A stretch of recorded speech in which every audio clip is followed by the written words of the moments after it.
नमस्कार दोस्तों, मेरा नाम है विजय कुमार। आप देख रहे हैं कॉमिक्स पिटारा चैनल को।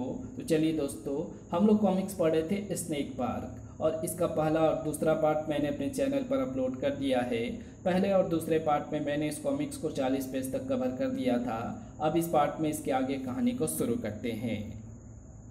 इधर कंटक काया के हाथ नागराज का शरीर चीरने को उतावले हो रहे थे और दूसरी तरफ बिसर्पी कालदूत से तर्क करने में व्यस्त थी। बिसर्पी, तुम तुरंत वापस आ जाओ, हम शिवरात्रि की पूजा के लिए तुम्हारा इंतजार कर रहे हैं। क्षमा चाहती हूँ महात्मन, परंतु महानगर में मेरा कार्य अभी समाप्त नहीं हुआ है। महानगर में आखिर तुमको ऐसा कौन सा महत्वपूर्ण कार्य है बिसर्पी? ये बताने में बहुत समय लग जाएगा महात्मन, और अभी अभी मुझे जल्दी वापस जाना है। हम तुम्हारे उत्तर से संतुष्ट नहीं हैं कुमारी बिसर्पी। तुम्हारे सामने दो ही विकल्प है, या तो तुम स्वयं वापस आ जाओ या मैं किसी को तुमको जबरदस्ती ले आने के लिए भेजता हूँ। इधर बिसर्पी और कालदूत में वाद विवाद चल रहा था और उधर नागराज में अविश्वसनीय रूप से आशा का संचार हो रहा था। अरे ये क्या हो रहा है? मुझे अपने कमज़ोर हो रहे शरीर में एक नई शक्ति और स्फूर्ति का संचार होता महसूस हो रहा है, लेकिन कैसे? तड़ाक। खैर, ये मैं बाद में सोचूंगा। फिलहाल तो मुझे इस मौके का फ़ायदा उठाना चाहिए, इस कंटक काया को पीटकर इससे इस षड्यंत्र का रहस्य जानने के लिए। धाड़। कंटक काया नागराज में हुए आश्चर्यजनक बदलाव के सदमे से उबर नहीं पाया और नागराज ने बाजी पलट दी। बता, किसने भेजा है तुझे? मेरी 20 ग्रंथि किसके लिए तू ले जाने वाला था? बोल। ये तो मुझसे कभी नहीं जान पाएगा नागराज, कभी नहीं, कभी नहीं। धाड़। कांटेदार नकाब की अप्रत्याशित टक्कर ने नागराज के चेहरे को पूरी तरह से लहूलुहान कर दिया और नागराज का शरीर कंटक काया के शिकंजे से जकड़ गया। नागराज ने अपने बचाव के लिए कंटक काया को अपने पीठ के ऊपर से हवा में उछाल दिया और यही कंटक काया की मौत का कारण बन गया, क्योंकि हवा में उड़ता उसका शरीर सीधे त्रिशूल पर जा गिरा। ओह! शायद भोलेनाथ शंकर देव ने इसको पूजा भंग करने का दंड इस तरह से दिया है। अब मेरे सर्प भी मेरे शरीर में प्रवेश कर रहे हैं। शायद अब तक इसके द्वारा मेरे शरीर पर स्प्रे किए गए रसायन की महक का असर खत्म हो गया है, लेकिन मुझ पर हमला होते देखकर भी मेरी सर्प सेना ने कंटक काया पर हमला क्यों नहीं किया? जरूर इसने अपने शरीर पर भी इसी रसायन का स्प्रे कर रखा होगा। अब अपनी भंग हो चुकी पूजा को दोबारा शुरू करने का कोई लाभ नहीं है। अब तक मेरी जांच की रिपोर्ट तैयार हो गई होगी। मैं स्नेक पार्क जाकर डॉक्टर करुणाकरण से अपनी जांच रिपोर्ट पर विस्तार से बातचीत कर सकता हूँ। उधर नागराज कुछ देर और वहाँ पर रुक जाता तो बिसर्पी से उसकी मुलाकात जरूर हो जाती। महात्मा कालदूत जरूर किसी न किसी को मुझे यहाँ से ले जाने के लिए भेजेंगे। मेरे पास ज़्यादा वक्त नहीं है, मुझे तुरंत नागराज से मिलना होगा। और अरे, नागराज कहाँ चला गया? उफ, अब मुझे फिर से उसकी तलाश करनी होगी। लेकिन उसको तलाश करने से पहले मैं ये जानना चाहूँगी कि नागराज की जांच का क्या परिणाम निकला, और उसके लिए मुझे स्नेक पार्क जाना होगा। शायद वहाँ से नागराज का पता भी मिल जाए। बिसर्पी ये नहीं जानती थी कि स्नेक पार्क में उसकी मुलाकात नागराज के अलावा किसी और से भी होने वाली थी, क्योंकि उसी वक्त महानगर के एक अनजान हिस्से में कंटक काया को अब से आधे घंटे पहले यहाँ पर पहुँच जाना चाहिए था। उसके अब तक यहाँ ना पहुँच पाने के दो ही कारण हो सकते हैं, या तो वो मारा गया है या फिर नागराज ने उसे बंदी बना लिया है, और दोनों ही परिस्थितियों में वो हमारे किसी काम का नहीं रहा। अब नागराज उसका जहर पाने के लिए फिर से हमला करने से पहले उसके जहर की तलाश एक और स्थान पर कर ली जाए, और वो स्थान है स्नेक पार्क। शायद नागराज ने बाकी सर्पों की तरह अपना विष भी वहाँ पर विषनाशक दवा बनाने के लिए रख छोड़ा हो। नागराज ने अब तक अपना तीव्र जहर दान नहीं किया था, क्योंकि अब तक इसका मौका ही नहीं मिल पाया था। तुम्हारी जांच काफ़ी हद तक पूरी हो गई है नागराज। सिर्फ एक दो चीज़ों का कंफर्म करने के लिए तुम्हारे फिर से सीटी स्कैन करना पड़ेगा। तो आपको क्या पता लगा मेरे शरीर संरचना के बारे में? सबसे पहले तुम्हारे उस सवाल का जवाब कि तुम्हारे चेहरे के रोम छिद्रों से सर्प क्यों नहीं निकलते। दरअसल तुम्हारे रक्त में मौजूद सूक्ष्म सर्प तुम्हारे धड़ में यानी गर्दन के नीचे तक के हिस्से में रहते हैं। तुम्हारे चेहरे की रक्त नलिकाओं में सर्प मौजूद है ही नहीं, इसलिए चेहरे से इनके बाहर निकलने का सवाल ही पैदा नहीं होता। ओह, लेकिन अभी अभी मेरी मुठभेड़ एक सर्प मानव से हुई थी, लेकिन उस मुठभेड़ के दौरान मेरे साथ एक आश्चर्यजनक वाकया घट गया। कैसा वाकया नागराज? नागराज ने डॉक्टर करुणाकरन को कंटक काया से हुई अपनी मुठभेड़ के दौरान सर्पों के निकल जाने के कारण हो गई कमजोरी और फिर आश्चर्यजनक रूप से शक्ति का संचार होने वाली घटना बता दी। ओह, मैं समझ गया। दरअसल ऐसा इसलिए हुआ क्योंकि तुम्हारे शरीर में वास करने वाले सूक्ष्म सर्पों की एक आश्चर्यजनक खासियत है। वे तुम्हारे जहरीले रक्त में अपने आप को द्विगुणित हो जाते हैं, यानी 1 से 2 बन जाते हैं, फिर वे 2 से 4, 4 से 8 और ऐसे ही आगे बढ़ते चले जाते हैं। लेकिन ऐसा तभी होता है जब इन सर्पों की संख्या एक खास मात्रा में कम हो जाती है। जब तुम्हारे रक्त में इनकी संख्या उस मात्रा या उससे थोड़ी ज़्यादा हो जाती है, तब ये अपने आप द्विगुणित होना बंद कर देते हैं। तुम्हारी कंटक काया से हुई मुठभेड़ के दौरान जरूर 1-2 सूक्ष्म सर्प तुम्हारे शरीर में बचे रह गए होंगे। वो लड़ाई के दौरान तुम्हारे शरीर में द्विगुणित होते रहें, और जब इनकी संख्या एक खास स्तर तक पहुंच गई तो फिर से तुमने अपने शरीर में शक्ति का संचार होता महसूस होने लगा, और तुम्हारे शरीर पर जो गोलियां, भालों और चाकों का असर नहीं होता, वो भी इन सूक्ष्म सर्पों के कारण होता है। जब भी तुम्हारे शरीर के ऊपर या शरीर के अंदर कोई घाव लगता है तो ये सूक्ष्म सर्प लगभग तुरंत ही उस छेद को भर देते हैं और तुम्हारे शरीर को कोई क्षति नहीं पहुंचने देते। वाओ! अब 2 समस्या हमारे सामने है। एक तो तुम्हारी विषफुंकार और दूसरी तुम्हारे शरीर में दौड़ता जहर, जिसकी वजह से अगर कोई तुमको या तुम किसी को काट लो तो उसकी मौत हो जाती है। सबसे पहले मैं विषफुंकार की समस्या को तुमको बताता हूँ। देखो, तुम्हारी विषफुंकार वाली ग्रंथि तुम्हारी कनपट्टी के ठीक नीचे स्थित है और इसका संबंध इस नली द्वारा तुम्हारे गले से भी है। जब तुम विषफुंकार को निकालना चाहते हो तो तुम्हारे गले से वायु प्रवाह निकलता है और इस ग्रंथि का विष इस नली द्वारा तुम्हारे द्वारा छोड़ी गई फुंकार में मिश्रित हो जाता है। ठीक उसी तरह जिस तरह कीटनाशक स्प्रे पंप काम करते हैं। केंचु सर्प के दुम पर वार सीधा इसी ग्रंथि पर पड़ा था, जिससे ये ग्रंथि थोड़ी सी सूजकर अनियंत्रित हो गई थी। मैं एक छोटा सा ऑपरेशन करके इस ग्रंथि के ऊपर एक फाइबर ग्लास का कवर फिट कर दूंगा ताकि ऐसी दुर्घटना दोबारा ना घटे। अब समस्या है तुम्हारे शरीर में दौड़ते जहर को नियंत्रित करने की। इसके लिए मुझे फिर से तुम्हारा सीटी स्कैन करना पड़ेगा। तो फिर देर कैसी, अभी कर लीजिए, चलिए। इसी वक्त स्नेक पार्क के गेट के ठीक अंदर वो नागिन बड़ी चतुराई से छिपती हुई स्नेक पार्क की इमारत के अंदर दाखिल हो रही थी, लेकिन सतर्क पहरेदारों की नज़रों से वो नागिन बच नहीं सकी। अरे, ये नागिन अपने पिंजड़े से बाहर कैसे आ गई? अभी इसको इसके पिंजड़े में वापस। तड़ाक! आह! नागिन की तरह लहराती दुम के वार ने पहले पहरेदार को बेबस कर दिया, लेकिन दूसरा पहरेदार ऐसे किसी भी परिस्थिति के लिए तैयार था। ओह ओह, इसने तो मुझे 2 मुही लकड़ी से जकड़ दिया है। मैं इसको अपना असली रूप दिखाना तो नहीं चाहती थी, लेकिन इसने मुझे मजबूर कर दिया है। बिसर्पी के इच्छाधारी रूप में आते ही उस पहरेदार के तो होश ही उड़ गए, और इससे पहले कि वो होश को संभाल पाता, बिसर्पी ने उसके होशोहवास को पूरी तरह से उड़ा दिया। तड़ाक! इससे पहले कि ये होश में आकर किसी को मेरे बारे में बता पाए, मैं नागराज की जांच से संबंधित जानकारियां को पढ़ लूं। उससे मुझे नागराज का पता मिलने की भी काफ़ी संभावना है। मैंने यहाँ पर छिपने के दौरान उस कक्ष को देखा है। जिसमें ये लोग ऐसे कागजात रखते हैं। उस कक्ष को ये लोग रिकॉर्ड रूम कहते हैं। बिसर्पी ये नहीं जानती थी कि नागराज भी पास ही के कमरे में मौजूद था।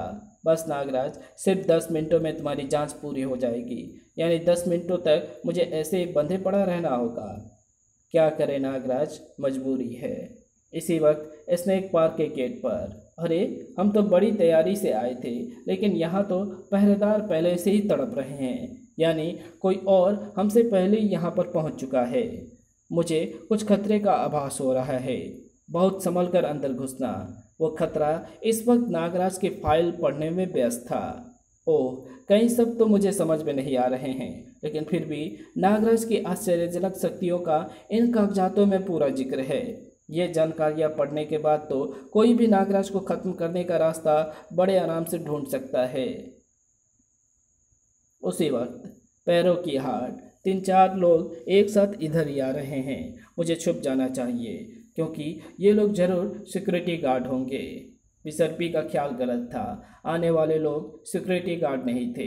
प्रोफेसर, इस कमरे का दरवाज़ा खुला हुआ है, लाइट भी जल रही है, लेकिन यहाँ पर तो कोई नहीं।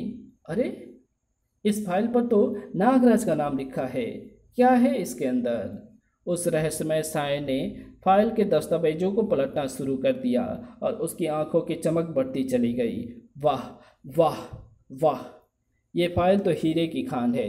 इसमें तो नागराज से संबंधित ऐसी ऐसी जानकारियाँ हैं जिनका पता मुझे अभी तक नहीं था।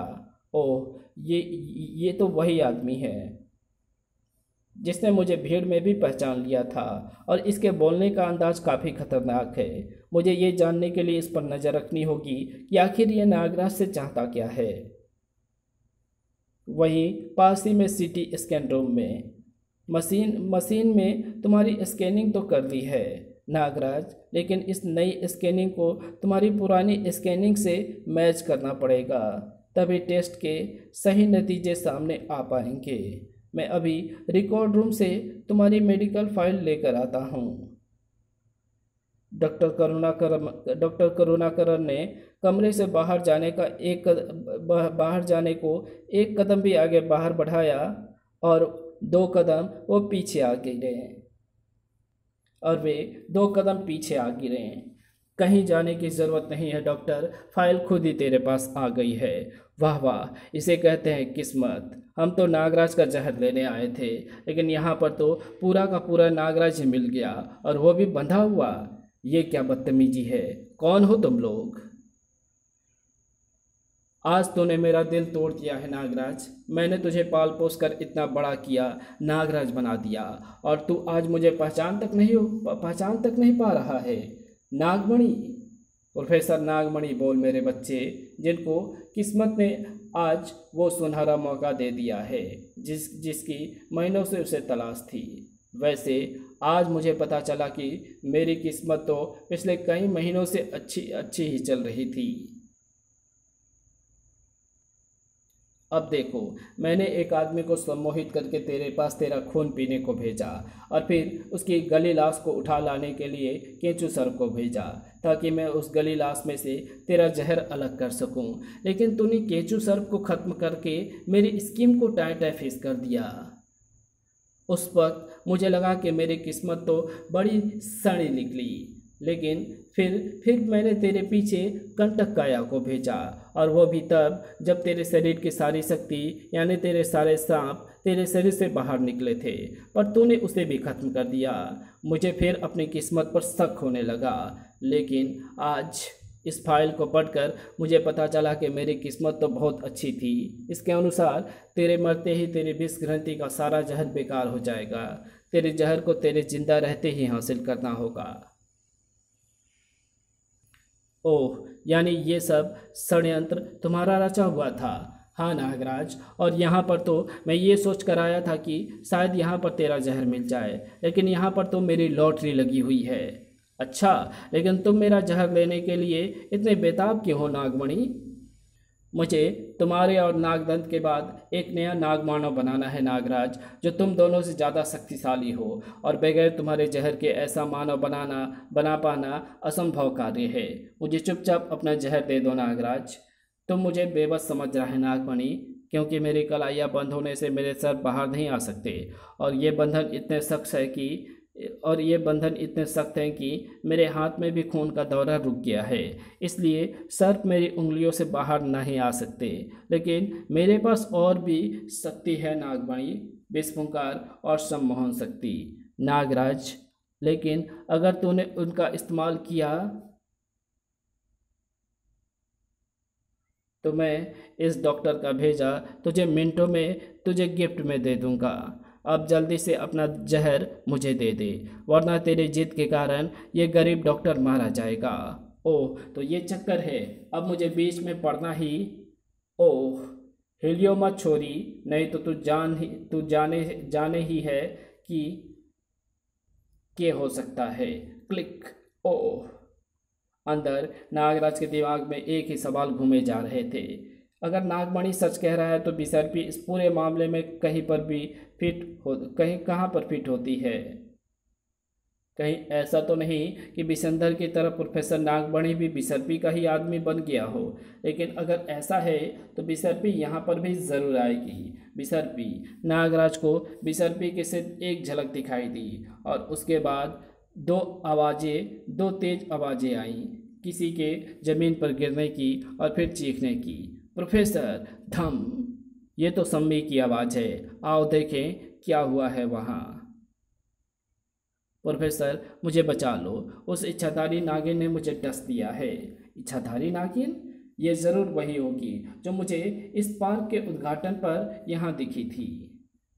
इस बार ये मेरे चंगुल से बचकर कहीं नहीं जा पाएगी। नागमणि ने अपनी जेब से एक कांच की शीशी निकालकर हवा में उछाल दिया, और बिसर्पी को वहीं रुक जाना पड़ा। ओह, ये कैसी महक है! मुझे मितली और चक्कर आ रहे हैं। मैं एक कदम भी आगे नहीं बढ़ा पा रही हूँ। इस शीशी में वही दवा है जिसका स्प्रे मैंने कंटककायों को दिया था। अब आओ, पकड़ लो इसको। लेकिन प्रोफेसर, हम तो नागराज। अरे, नागराज कहाँ जाएगा, वो तो बंधा हुआ है। नागमणि और उसके आदमी बेबस बिसर्पी की तरफ बढ़े, लेकिन बीच में ही औंधे मुंह जमीन पर आ गिरे। ये क्या सांप? ये तो नागराज के सांप लगते हैं। यानी नागराज आज़ाद हो गया है, पर कैसे? डॉक्टर होश में आ गया है क्या?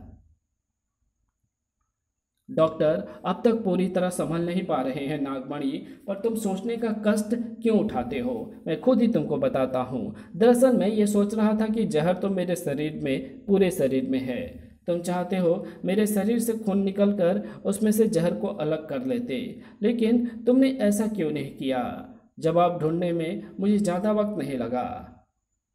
तुम ये जानते थे कि मेरे बदन से रक्त निकलते ही मेरे शरीर में दौड़ रहे सर्प भी आज़ाद हो जाएंगे। ये ख्याल दिमाग में आते ही मैंने अपने दांत अपने कंधे पर ही गड़ा लिए। खून निकला, साथ में सर्प भी निकले, और मेरे मानसिक निर्देशों पर काम करते हुए उन्होंने मुझे आज़ाद करा दिया। और अब मुझे इस लड़की से कुछ सवाल जवाब करने हैं। तब तक तुम लोग जरा सुस्ता लो। नागराज बदहवास सी पड़ी बिसर्पी को सिर छू ही पाया था कि राजकुमारी से दूर हो जाओ नागराज, मैं कुमारी बिसर्पी को लेने आया हूँ, और मेरे पास वक्त बहुत कम है। नागद्वीप का सर्वोत्तम योद्धा कालकूट। अच्छा, तो बिसर्पी ने किसी मुसीबत में फंस जाने की स्थिति में बचने के लिए मददगार को बुला कर रखा है। लेकिन मैं तुमको एक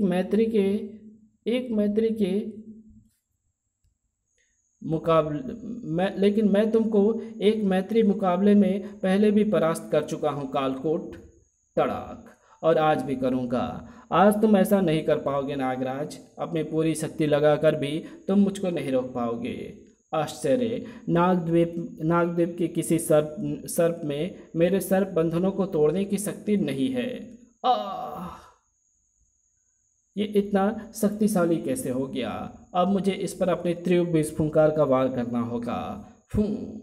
मुझे परास्त करने की बेकार कोशिश मत करो नागराज। अब मैं नहीं हार सकता। ओह, ये मेरी विस्फुंकार को शरबत की तरह पी गया, पर कैसे?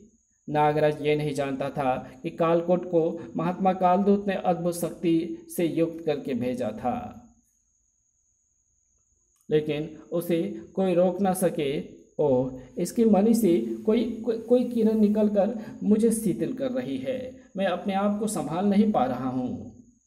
नागराज के संभलने से पहले ही कालकोट बिसर्पी को लेकर अदृश्य हो गया। ओह, बिसर्पी का रहस्य रहस्य ही रह गया, लेकिन नागमणि द्वारा उसको पकड़ने की कोशिश से यह स्पष्ट हो गया है कि बिसर्पी नागमणि के साथ नहीं है। इस बात की पुष्टि तो नागमणि से ही हो। अरे, नागमणि और उसके आदमी कहाँ गए? फर्श पर कांच की एक और टूटी सी शीशी और थोड़ा सा द्रव गिरा हुआ था। इस द्रव में वैसे ही महक आ रही है जैसे कंटक काया के स्प्रे से आ रही थी। यानी नागमणि के पास ऐसा द्रव और भी होगा, और इसी का प्रयोग करके उसने अपने आदमियों और अपने आप को सर्प बंधनों से आज़ाद करवा लिया होगा। खैर, नागमणि को तो मैं ढूंढ ही निकालूंगा, परंतु बिसर्पी से संबंधित प्रश्नों के उत्तर कहाँ से मिलेंगे? समझ में नहीं आता कि वो दोस्त है या दुश्मन। वैसे उसकी हरकतें दुश्मन जैसी ज़्यादा थी। अगर मेरा नागद्वीप पर जाना निषिद्ध ना होता तो मैं स्वयं जाकर बिसर्पी से पूछता, परंतु ऐसा होना असंभव है। सवाल वही का वही है, बिसर्पी यहाँ पर क्यों आई थी और उसको मेरे महानगर के निवास स्थान के बारे में कैसे पता लगा? सवाल कहीं और पे भी उठाए जा रहे थे। पूजा तो संपन्न हो गई कुमारी बिसर्पी, परंतु तुमने इस प्रश्न का उत्तर नहीं दिया कि तुम नागराज के पास क्यों गई थी। नागराज को नागदेव के प्रजा ने अवांछित व्यक्ति घोषित कर रखा है, और उसी व्यक्ति से नागदेव की राजकुमारी मिलने जाती है। ये प्रजा की भावनाओं का खुला उल्लंघन है। बोलो, तुम महानगर क्यों गई थी? क्षमा करें महात्मा, मैं इस प्रश्न का उत्तर देने में असमर्थ हूँ। मैं तो विसंधर के षड्यंत्र से नागराज को बचाने और सावधान करने के लिए गई थी, और वो भी इसलिए क्योंकि मैं स्वप्न में भी नागराज को हानि पहुंचाता नहीं देख सकती, क्योंकि मैं मन ही मन नागराज को अपना पति मान चुकी हूँ।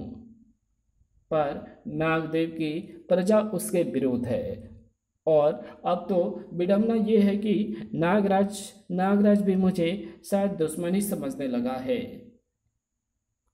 खैर, ये समस्या कभी तो सुलझेगी। मैं उस दिन के लिए इंतजार भी करूंगा और प्रार्थना भी। इसी के साथ ये कहानी यहीं समाप्त होती है। तो आपको ये वीडियो कैसी लगी? अगर आपको ये वीडियो अच्छी लगी हो तो इस वीडियो को लाइक शेयर कमेंट ज़रूर कर देना। चैनल पर नए हो तो चैनल को सब्सक्राइब कर ऑल नोटिफिकेशन को सिलेक्ट ज़रूर कर देना। Thanks for watching my videos.